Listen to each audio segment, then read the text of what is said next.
So I have to talk about the best and the worst advice I've ever been given in my life. That's a tough one. Not so much the good one, but the worst one. Why? Because I think, and maybe I'm being too naive, that if anybody gave me a piece of advice, they were doing it with the best of intentions. So for me to go and say, well, that was the worst piece of advice I've ever gotten, feels kind of cruel or unfair, maybe. Not cruel, unfair. When my son was 2 years old, he didn't say anything. He wasn't saying mama, he wasn't saying nothing. He wasn't speaking, period. And we took him to speech therapy.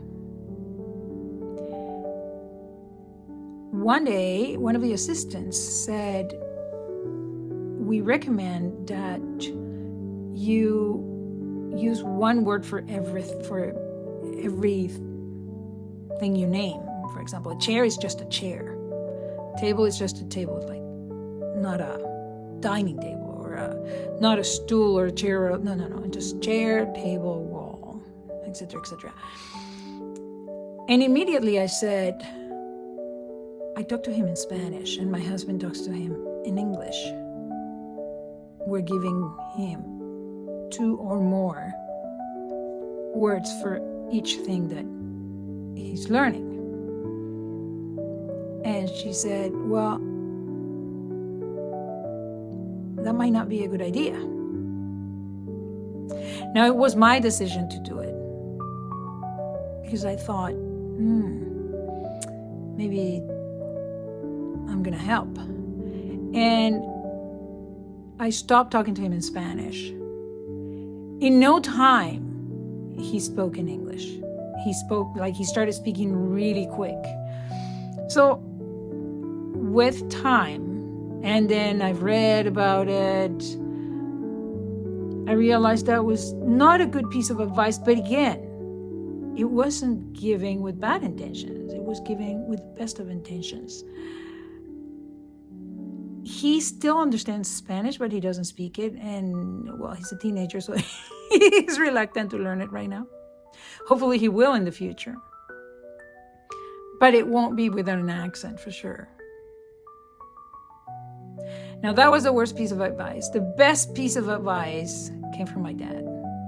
And it was so unbelievable at the moment when he gave it to me because I couldn't understand it. This is when I finished high school. I asked, Dad, what do you think I should do? What do you think I should study? And he looked at me and said, no matter what you want to do in life, you need to learn sales. I was like, what? Sales? I hate selling. That's not what I want to do in life. And he said, well, you're going to have to do it. Because if you want to be a musician, you want to be able to sell your services. If you want to be a doctor, you want to sell to the kid that you need to inject them with the vaccine. Or if you want to be a dentist, you have to sell to the client that they need to have anesthesia so it won't hurt. For everything we do in life, and this I only understood later on, we need to sell ourselves. We need to convince others to hire us. So yeah, that was the best piece of advice. And wherever my dad is right now, thank you, Dad. I hope this was useful to you. Thank you.